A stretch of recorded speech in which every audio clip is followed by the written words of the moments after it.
on the cis regulation in plants at a single cell resolution. So Dr. Smith, please.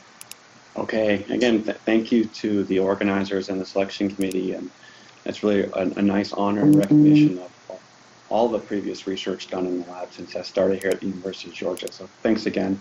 And I'm going to tell you just today really about our work on deciphering cis regulatory logic, mostly in maize, given the time constraints. And I'd like to start off with one of my favorite examples of a non-coding cis regulatory element in plants that has a major contribution to phenotype, and that's the TB1 QTL that was discovered. And TB1, in fact, is located in a non-coding region that's about 70 kb away from the TB1 coding sequence. And it is important for this major developmental transition, many in fact, but the most obvious one is this sort of evolution to this apically dominant maize plant that we're so commonly observing in the fields we drive by from its progenitor teosinte. And really through brute force fine mapping, genetic mapping by John Dobley's group over the years, they discovered an 11 kilobase region that was again about 70 kb away from the coding sequence. And within that region, they discovered that there were sequences in intergenic space that had very low nucleotide diversity when they compared to other genotypes of maize. And this is not very common in intergenic space where there's usually a high level of sequence turnover. And so this suggested that there's some evolutionary constraint on this region, some conservation. And when they took this sequence and they fused it to a luciferase reporter gene, what they found is that it had the sequences that were sufficient to activate or enhance expression of luciferase. So again, this is one of my favorite examples. There are a number of them. And I think with the data that us and many others are generating, a lot more non-coding cis regulatory elements will be discovered over the next few years. And importantly, these are being mostly identified through QTL and GWAS studies, but really there's a pioneering work from Dave Jackson and Zach Lipman's group in tomato and maize, where they're basically showing that we don't have to wait and leverage standing genetic variation in breeding programs entirely. We can start to induce genetic variation at these non-coding cis regulatory elements using genome editing. And they've done that nicely for some genes involved in meristem biology. And so in both of the examples, they targeted regions just upstream of the transcriptional start site, which actually works quite well for around 2/3 of genes, depending on the species that you work in. But we and others have shown over the last 4 or 5 years that there's extensive non-coding cis regulatory elements located in introns, downstream of genes, and as I showed you with TB1, they can be located over 70 kilobases away. And so we've been studying these cis regulatory elements for the last 5 or 10 years. As genome sequences have been coming online, we've been great at a community at annotating the coding sequences. And it's quite obvious we can do that just using mRNA-seq. But identifying these cis regulatory elements has been much more challenging. And so what are these cis regulatory elements and what do they look like? Well, your classic textbook definition will show something like this, where you'll have a gene, it has a core promoter, and this is where the transcription pre-initiation complex assembles. And this complex is sort of influenced by transcription factors that combine these cis regulatory elements. And they can, these elements can be sort of in any orientation, and they can be upstream or downstream of genes. And that's because in specific cell types, and of course within the nucleus, there can be 3D conformational that positions sequences that are distal, again, in close proximity to their target gene. So in this example, in the limb cells, this transcription factor is expressed and then influencing and providing specificity for expression in this cell type, and also influences the levels of expression. And so this was one area when I started my lab where I was quite envious of those working in animal systems, especially human and mice, because they had developed a really sort of well-characterized sort of molecular phenotype of these cis regulatory elements. And some of these features didn't translate over to plants, but again, over the last 5 or so years, the field in plant biology has really grown, and we've been able to identify a number of molecular signatures associated with plant cis regulatory elements. And the key one, for the most part, being that there is requirement for accessible chromatin. right? So when transcription factors bind DNA, they associate with nucleosome depleted regions. And so this is an assay that we've used extensively to help reveal these regions in the genome. Now, we've learned as a community that there is a histone signature. They're, as you expect, enriched in transcription factor binding motifs, and there's some nice work from Nathan Springer's group that has shown that these regions are generally completely unmethylated, and other features as well. And so we're now using this to identify the precise locations within tissues, and as I'll show today, within specific cell types for the location of these cis-regulatory elements. And we're able to do this using a method called tag-seq. And there's a variety of assays that you can use to profile accessible chromatin, and this is just one that we prefer. And this was really pioneered by a former postdoc, Zifu Liu, when he was in the lab. And the way this assay works is you can isolate nuclei, you isolate chromatin, and you treat that chromatin with a hyperactive transposase that's able to insert sequences into regions that are nucleosome depleted. Again, these are regions generally enriched with transcription factor binding sites. And so regions of closed chromatin occlude the ability for this enzyme to integrate sequences, whereas those that are more open allow it to. And then you can simply PCR, sequence, and align the data to the genome, and you can reveal regions like this shown in this cartoon, where again you have sequencing reads pile up that reveal regions of accessible chromatin. And most often what you find is that they're highly enriched at the core promoter and the transcriptional start site. But again, we can find regions in introns and downstream and distally upstream as well. Now, when this assay was first developed, one of the most exciting features is that we learned it could be applied to as many as 500 cells. And of course, as I'll show you in the next few slides, it's being applied quite routinely now to single cells. So I'm very excited as a plant biologist about the potential for single cell biology, more so than I think it'll make more impacts in plant biology than animal biology. We just have not had the ability as a plant community to study and maintain cells in culture where they maintain their identity, and that's no longer needed. We can take whole tissues now. So this is just an example from maize seedling, but we've done this probably on 15 different plant species now. The same process. We can take a plant. It's not transgenic. You don't have to label cells with a fluorescent marker. You can take just any wild type or any genotype you're interested in, and you release those cells. In our case, we isolate nuclei from those cells, and then we treat those nuclei with TN5, and this is that hyperactive transposase I was telling you about. This is all done in bulk at this point. And then what we do is we take those TN5 tagged nuclei and we load them onto an instrument called the Chromium Controller by 10x Genomics. And what this does is it feeds in these gel barcodes that fuse with a nuclei in an oil emulsion. And the idea is that once you PCR sequence these samples, any sequencing read that has the same barcode of another read indicates that they were in the same droplet, right? So you can basically assign these sequence reads to an individual nucleus. So again, the key is we're not requiring isolation of specific cells using any fluorescent markers. We just do this in whole tissues. And then comes the challenging part, which is computationally intense. And there's some dependence on pre-existing information and where we spend most of our effort as a lab. And that's in interpreting the data properly.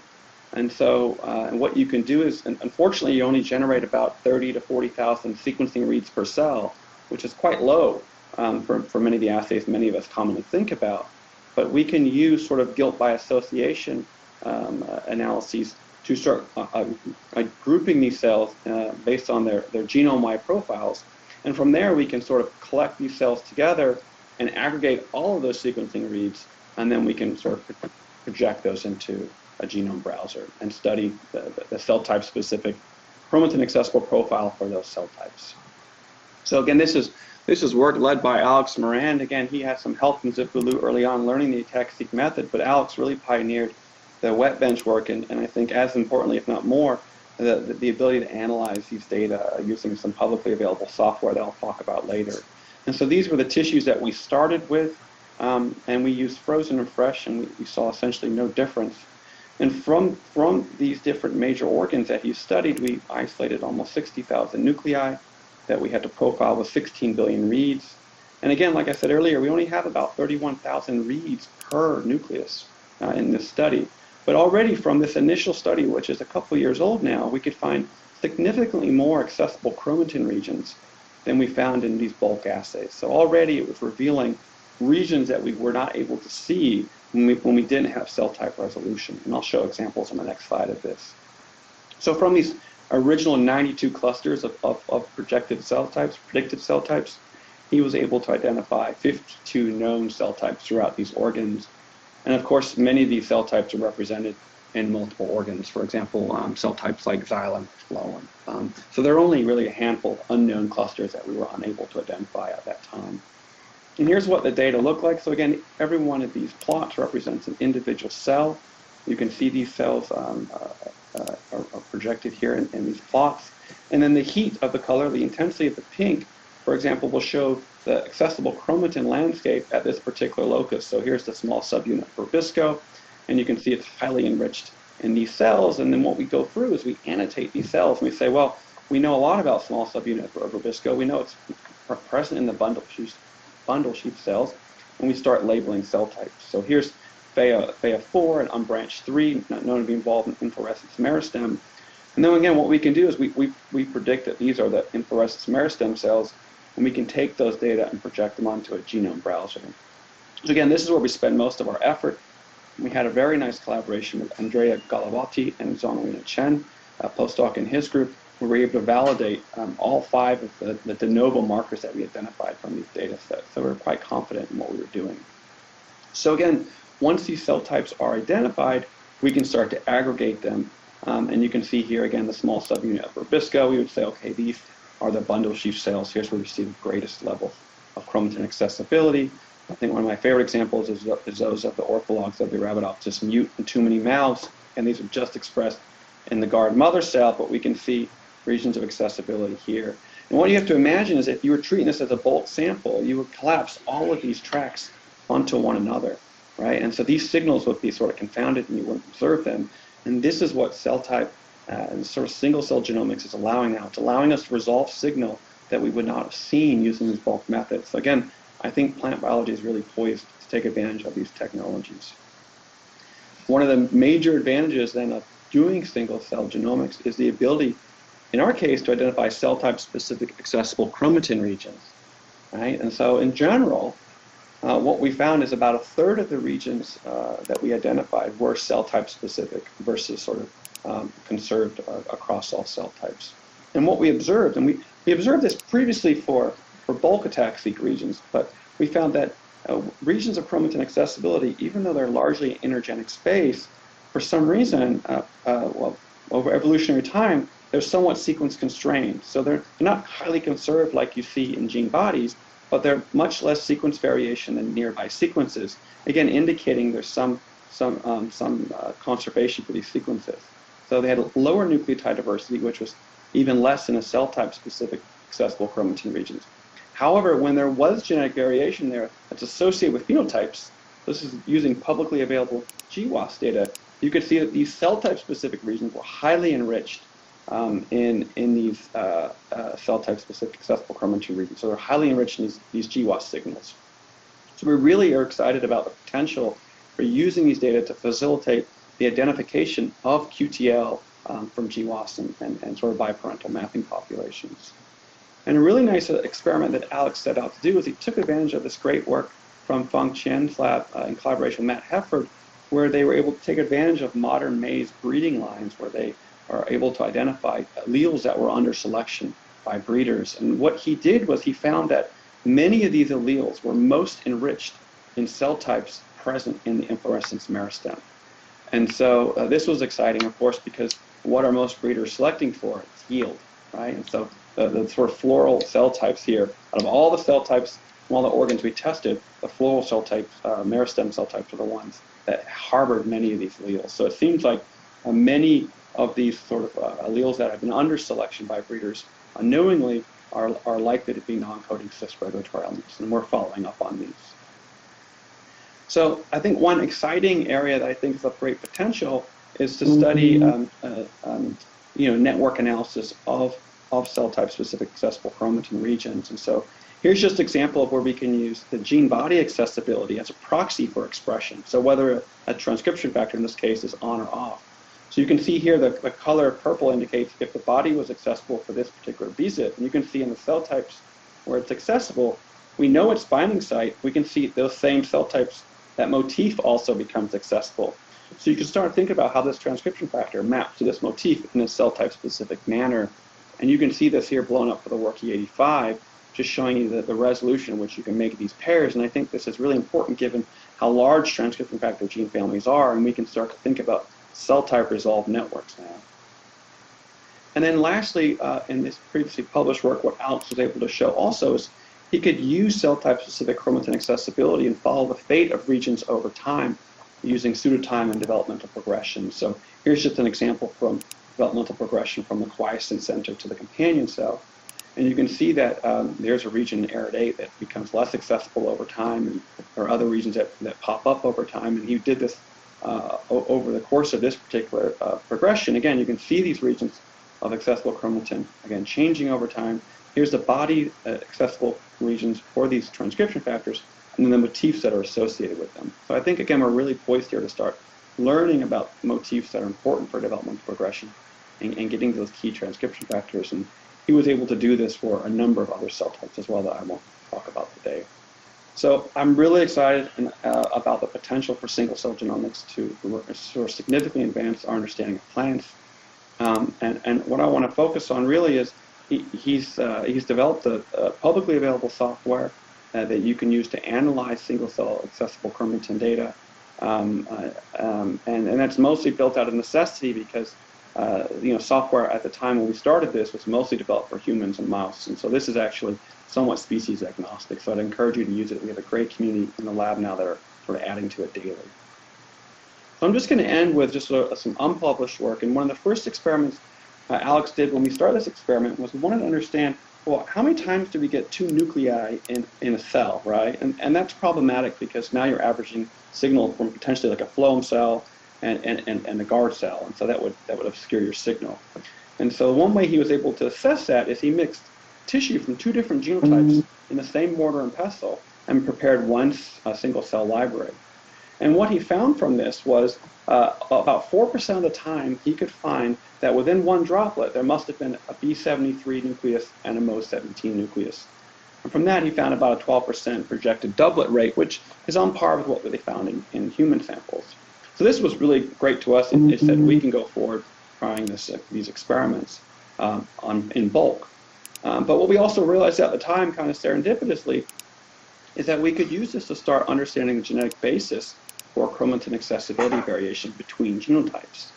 So here's what the data look like for this particular region for bulk ataxia. You can see a region of chromatin accessibility here. Here's what the single cell data look like for B73. Again, it looks the same if you just treat the data as bulk. But when you look at the samples where he mixed B73 and MO17, you can see that this region exists, but now there's a new region of accessible chromatin that emerges.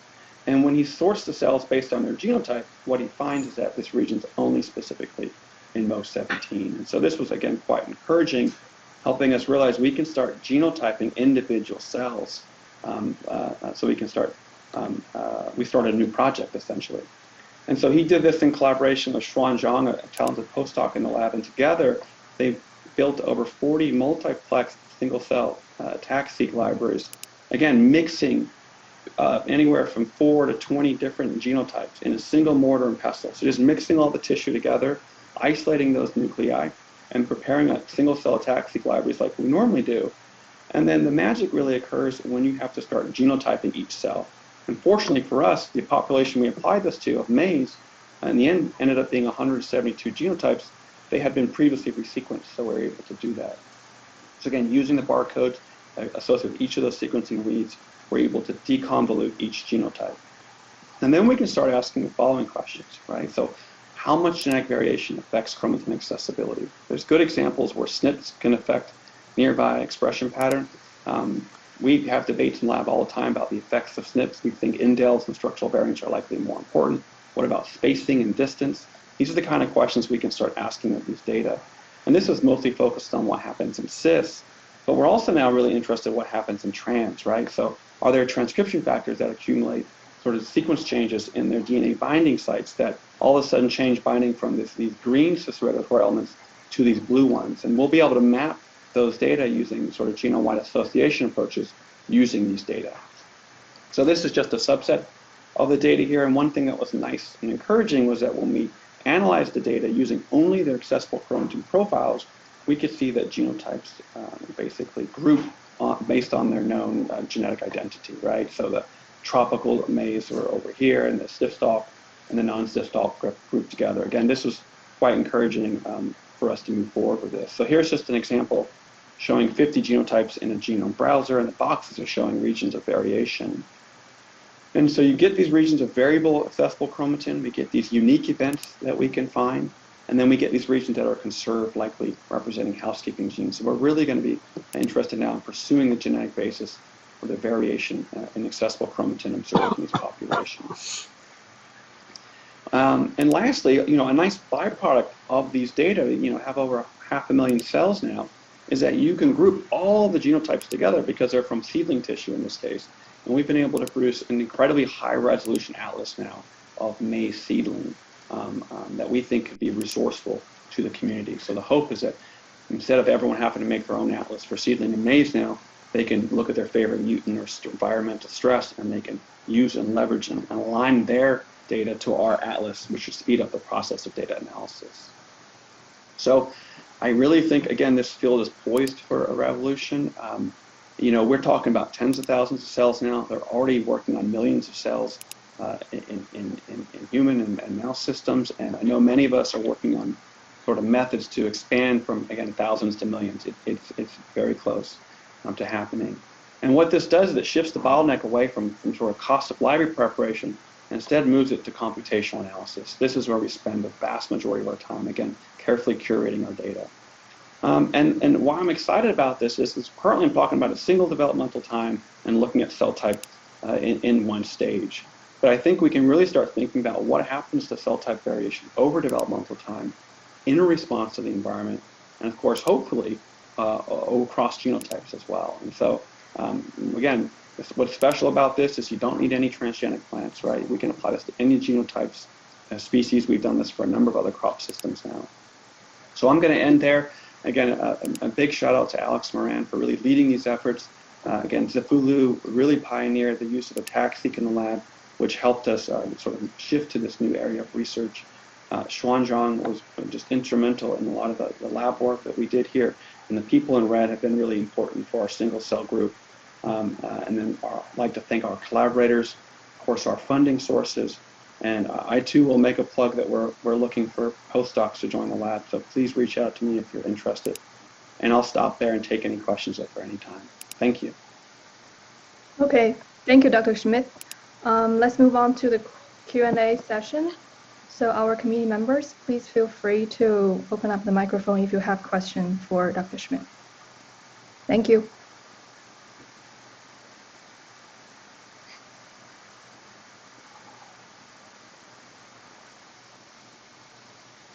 Okay, so I'll ask a question, I guess. Bob, nice talk, and I want to kind of approach the next step a little bit, and how all this data set is going to be connected to biology. What's your vision on that? So wow. This is a genomic level, and how do we, geneticists or biologists really approach so big number of genes at a biological functional level in the future? Sure. Now we're still doing one at a time. And at the end of the day, we're always going to have to go back at one at a time, right? So the way I look at this is, I'm a trained geneticist, and when I was a student, the way we did this was we used genetic screens, right? So we just, we had thousands of plants. We screened for those interesting events, right? And we cloned them, identified them, and I studied their contributions to phenotype. I look at this as the same way. It's a screen, right? It helps identify candidates that you have to follow up one by one, right? And so that's the way I look at this. It's just a new way of looking at plants where we've saturated mutagenesis in many of these species, or they're not amenable. we can now use this to help sort of prioritize our reverse genetic candidates. Again, the work that Zach and Dave have showed, we're poised to rapidly sort of expand phenotypic variation by editing these regions. And I know a lot of the people involved in transgenesis are very excited about the ability to start leveraging these sequences for expressing transgenes in very unique ways that we haven't been able to do in the past. But there's no way around it. We have to get back in and using plants, right? But that's going to be slow and hard. It always has been. Okay, thanks. Yeah, hi Bob. I have a question. I was wondering whether you can, from these massive data sets, extract sort of like signature regulatory motifs that are typical for a given cell type, and are these sufficient to drive expression there, or do you have to imagine it more like a combinatorial code where conserved regulatory motifs are combined and they drive that readout somehow? Yeah, that's exactly what the next step is of using these data. So that's what I have here shown on the top right. We can extract motifs that are specifically accessible in specific cell types, and again, over developmental progressions as well. So again, they're just candidates, right? And unfortunately, nothing is as simple as we'd like, right? I remember the first time I was doing ChIP-seq 10 years ago on transcription factors, I was working with someone who only wanted 5 targets for their favorite transcription factor. We've all learned since that it's not that simple. And so unfortunately, I don't think we're going to see single motif that is sort of always, it's important for driving differentiation. But it's going to limit and narrow the number of motifs, which again, hopefully we can trace back to these transcription factors I showed here on the bottom that might be important for cell types and, or sort of differentiation. And where I get really excited is we're not just limited to doing this in Arabidopsis. Right? We've done this on 15 different plant species, and so that's where I think the big advance is going to come from. You can do this in any organism, at least any plant species that we've tried so far. Thank you. Bob, I think it's very interesting and powerful tools for the plant people to study single cell epigenome or cis-rector region. I wonder what's the lowest cell number of, the limitation of the cell number for you to be able to detect? Have you ever seen the lowest number of the cell you can detect? Yeah, it's a great question. So there's 2 ways to think about that. One is we've done some samples of only a few hundred cells and we're able to produce libraries. But you're absolutely right. Even when we take samples with 10,000 cells, if there are rare cell types present there, we can detect them. So one example I'm thinking of right away is some work we have, again, detecting the guard mother cells in maize. They're very rare. And so we sort of go back and forth in the lab thinking about what is a limit. But generally, I think, and the lab will correct me if I'm wrong. Well, I guess they won't today, but I think usually around 100 cells, and it gets down to cells and number of integration events, right? So there is a detection threshold, which is why we're working so hard to move beyond the thousands of cells to the millions of cells. And that's when I think we'll see a rapid change, right? Because then we're no longer limited by cell number. It's just like sequencing in the early days. We were doing 32 base pair sequences. We were happy with 1 million reads a run, and now we're getting 10 billion reads a run, right? And so I think this is really early days for single cell genomics. And once you break into the millions of cells, it's going to make a lot of the discovery and the analysis we do much simpler, although it'll take longer. Yeah, thank you.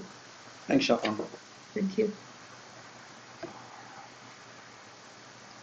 Probably I have a short question. Now you have 172 chromatin accessory signature. Have you compared this signature with domestication signature? Did you find any overlap or any interesting new peak? It's a great question, and we have not done that just yet. So what I failed to mention is these 172 genotypes, it's not just genotype by accessibility, it's genotype by single cell from sequence accessibility. So for every genotype, we have at least 1,000 cells, many of them in the 5 to 10,000 range. And so Alex, I should say, has spent the last year diligently properly genotyping these individuals and getting to a point where we can freeze the data. And then the analysis, like you suggested, will commence. So we're very close. We've been saying that for a while, but we're very close to then freezing the data so we can do those studies. But that's one of the first things we'll look into based off our previous results. It's a great question. Okay, thank you.